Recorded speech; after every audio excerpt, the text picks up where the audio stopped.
오늘 함께 나누실 하나님의 말씀은 구약성경 사사기서 2장 1절에서 5절 말씀이 되겠습니다.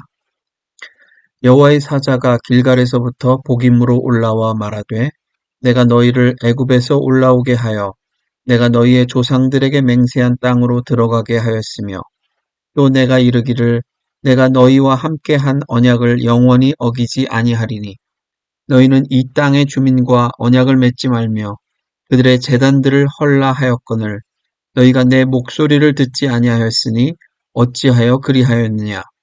그러므로 내가 또 말하기를 내가 그들을 너희 앞에서 쫓아내지 아니하리니 그들이 너희 옆구리에 가시가 될 것이며 그들의 신들이 너희에게 올무가 되리라 하였노라. 여호와의 사자가 이스라엘 모든 자손에게 이 말씀을 이르매 백성이 소리를 높여 운지라. 그러므로 그곳을 이름하여 복임이라 하고 그들이 거기서 여호와께 제사를 드렸더라. 아멘. 오늘은 영적 전쟁 이런 제목으로 우리 하나님 말씀 함께 나누겠습니다. 2차 세계대전을 종식으로 이끈 미 8 공군 영웅들에 관련된 다큐멘터리를 본 적이 있습니다.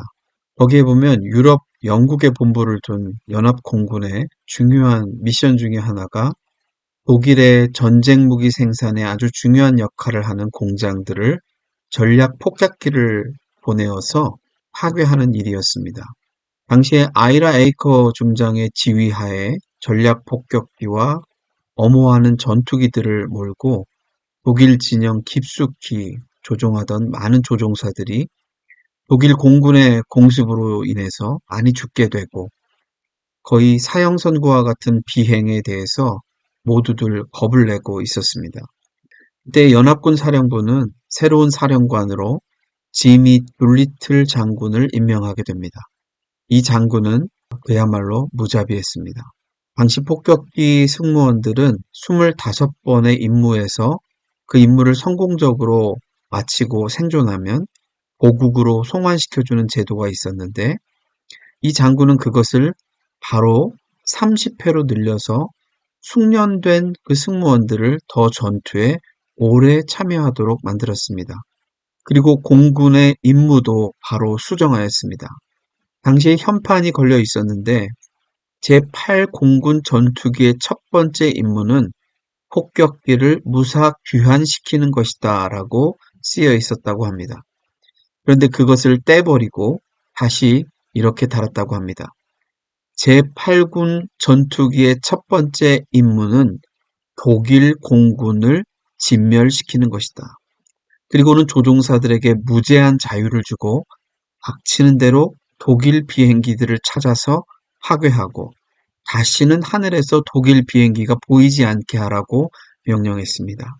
그로 인해서 수백 대의 폭격기와 수천 명의 아군 전사자들이 나왔지만 결국 서유럽 하늘을 연합군이 완전히 장악하게 되었고 독일 공습의 활로를 열었다고 합니다. 그 결과로 2차 대전을 종식시키는데 크게 기여했다라고 합니다. 저는 이 다큐를 보면서 사령관 한 사람의 생각이 얼마나 중요한지 그리고 무엇보다도 전쟁에 있어서는 적들에게 여지를 남겨주어서는 안 된다는 사실에 크게 도전을 받았습니다. 전쟁에서는 제일 무서운 사람들이 죽을 각오로 싸우는 사람들입니다. 어떻게 해서든지 자신의 안위만을 구하고 살 궁리만 하는 오합지졸의 군인들로 구성된 군대하고 목숨을 내어놓고 싸우는 정예부대하고는 상대가 안 될 것입니다. 러시아와 유크레인 전쟁에서도 일면 이런 모습은 보여진 바이기도 합니다. 전쟁은 일어나서는 안 되는 일이지만 일단 벌어지면 이겨야 하는 게 전쟁이고 적에게 기사회생할 여지를 주어서는 결코 그 전쟁에서 이길 수가 없는 게 또한 전쟁입니다. 오늘 본문은 하나님께서 여호와의 사자를 보내어서 하나님과의 언약을 저버리고 가나안 땅 거민들과 언약을 세우고 그들의 단을 다 헐어버리지 않은 이스라엘 백성에 대한 책망이 나오고 있습니다. 그리고 그들이 진멸하지 않고 여지로 남겨둔 이 가나안 족속들은 이제 그들에게 옆구리의 가시가 될 것이고 그들에게 올무가 될 것이라고 말씀하고 있습니다. 사사기 1장 19절에 보면 골짜기의 거민들은 철병거가 있으므로 그들을 쫓아내지 못하였으며 라고 말씀하고 있고 27절에는 그 향리의 거민들을 쫓아내지 못함에 가나안 사람이 결심하고 그 땅에 거하였더니라고 말씀합니다. 35절에도 결심하고 거하였다라고 말씀하고 있습니다. 철병거가 있는 대적들과 싸우는 일은 그리 만만한 일은 아닐 것입니다. 거인 장수들이 많은 안악자손들과 붙어서 싸우는 일들도 결코 만만한 일은 아닐 것입니다. 그런데 놀라운 사실은 다른 사람들과는 대조적으로 1장 20절에 보면 갈렙은 그가 부여받은 헤브론에서의 안악의 세 아들을 쫓아내었고라고 말씀합니다. 갈렙에게 속한 사람들은 어떻게 이 안악자손들을 이겼을까요? 이런 전쟁에서 이기려면 방법은 한 가지밖에 없습니다. 그것은 전적으로 하나님만을 신뢰하고 목숨을 걸고 나가서 싸우는 일입니다. 언제까지요? 적군이 완전히 진멸될 때까지. 더 이상 적군이 내가 서 있는 이 땅에 발을 붙일 수 없을 때까지. 더 이상 공중 권세 잡은 자들이 하늘에서 보이지 않을 때까지. 더 이상 그 대적들이 결심하고 또아리를 틀 생각을 못할 때까지 싸워야 합니다. 에베소서 6장 12절에 보면 우리의 씨름은 혈과 육에 대한 것이 아니요 정사와 권세와 이 어둠의 세상 주관자들과 하늘에 있는 악의 영들에게 대함이라. 그러므로 하나님의 전신갑주를 취하라라고 말씀하고 있습니다. 영적 전쟁에 있어서도 마찬가지입니다. 그 대상이 다르고 그 대상이 눈에 안 보일 뿐 전쟁에서 이기는 비결은 같습니다. 그것은 하나님의 말씀에 온전히 순종하여서 대적들에게 우리를 다시 공격할 여지를 남겨두지 않는 것입니다. 그렇지 않으면 오늘 본문에 나오는 이스라엘 백성들처럼 복임, 즉 우는 사람들이 될 것입니다. 싸움에 있어서는 멈추지 말고 끝장을 내버려야 합니다. 서구 교회가 중세 유럽을 복음화하다가 계몽주의 시대를 겪으면서 점점 사사기적인 현상을 보여준 것을 우리가 기억합니다. 오히려 유럽을 복음화하고 정복하지 못하고 기독교가 역으로 정복을 당하는 모습을 보여주었습니다. 기독교인들이 제2교화되거나 혹은 탈기독교화하는 현상이 벌어졌습니다. 한국교회도 마찬가지입니다. 한때 대한민국의 4분의 1이 기독교인이라고 말할 때도 있었습니다. 그것이 거품이었는지는 몰라도 점차 한국교회도 마이너스 성장 및 제2교화, 다른 종교로 이탈하거나 탈기독교화 현상이 급속해지고 있습니다. 언제부터 성장이 멈추었는가? 너무 풍요롭고 배가 부를 때 기독교 신앙이 본질을 붙잡기보다는 주변 잡기적이고 가시적인 성장이나 비본질적인 일들로 정신이 없을 때, 또 교회가 진정성과 거룩성을 상실하고 세속화되었을 때부터 이미 교회의 위기는 시작되고 있었습니다. 요즘 세대의 교회들은 과거 그 세속화된 교회들의 열매를 먹고 있는 셈입니다. 영적 전쟁에 있어서 은퇴란 없습니다. 가다가 중지곧 하면 안위감만 못하니라라는 말이 있습니다. 마라톤도 힘들게 달려왔으면 끝까지 달려서 마저 결승전 테이프를 끊어야지 중간에 포기하고 멈추면 그동안 뛴 게 너무 아깝지 않겠습니까? 물론 우리의 신앙이 쉼을 갖지 말자는 뜻은 아닙니다. 그러나 육체적인 쉼은 가질지라도 영적인 전쟁에 있어서는 우리가 한시라도 경계를 늦추어서는 안 될 것입니다. 혹시라도 내가 아직 내려놓지 못하고 포기하지 못하고 타협하고 있는 여지를 주고 있는 마귀의 유혹들은 없습니까? 우리에게 올무가 되고 때만 되면 나타나서 우리의 옆구리를 쿡쿡 찌르는 공격받는 요소들은 없습니까? 그래서 우리의 발목을 잡고 우리로 하여금 더 이상 앞으로 나아가지 못하게 하고 성장하지 못하도록 막고 있는 장애물은 없습니까? 있다면 오늘 당장 그것부터 제거해야 될 것입니다.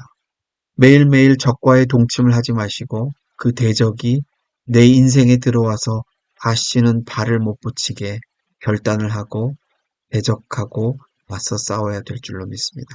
방심하는 순간 마귀는 두루다니며 우는 사자와 같이 우리와 우리의 자녀들을 삼키려고 할 것입니다.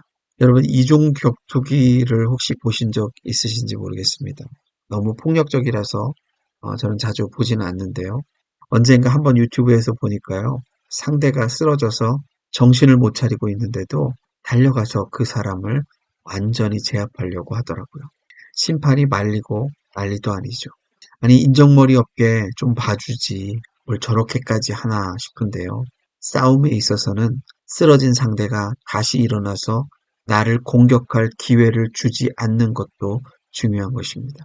그래서 감히 아예 다시 일어날 생각을 못하도록 가서 끝장을 내버리는 것이죠. 여러분의 영적 전쟁은 어떻습니까? 여러분이 지금 스트러글 하고 있는, 갈등하고 있고 싸우고 있는 그런 영적 전쟁이 있습니까? 여러분을 낙심시키고 걱정하게 만들고 근심하게 만드는 일들은 무엇입니까? 여러분의 영적인 성장을 가로막고 있는, 여러분이 이겨내지 못하고 있는 유혹들은 어떤 것들이 있습니까? 세상과 타협하고 있는 영역들은 또 없습니까? 그 전쟁에서 마귀를 완벽하게 제압하셨습니까? 아니면 마귀의 공격에 정신을 못 차리고 계신가요? 아니면 조금 쉬었다가 싸우려고 여지를 남겨두고 계십니까? 그것이 무엇이 되었든지 간에 성령으로 충만해지시고 말씀과 기도로 담대하게 나가셔서 마귀의 괴계를 끝내버리시는 여러분 되시기를 바랍니다. 그렇지 않으면 그 대적 마귀들이 우리의 옆구리에 가시가 되어서 계속해서 우리를 괴롭히고 찌를 것입니다. 우리 인생의 올무가 될 수 있습니다. 진정한 영적인 성장은 어쩌면 그때부터 시작되는지도 모릅니다. 끊어버려야 할 것들을 온전히 끊어버리고 온전히 주님만 주목하고 온전히 주님만 신뢰하고 주님께만 내 인생을 맡기고 살아갈 때 우리는 그때에야 비로소 하나님께서 우리 인생에 개입하시고 우리를 새롭게 하시고 우리를 모든 환난과 어려움에서도 구원해 주시는 놀라운 은총을 경험하게 될 줄로 믿습니다.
주님, 우리의 인생 전체가 영적인 전쟁터와 같습니다.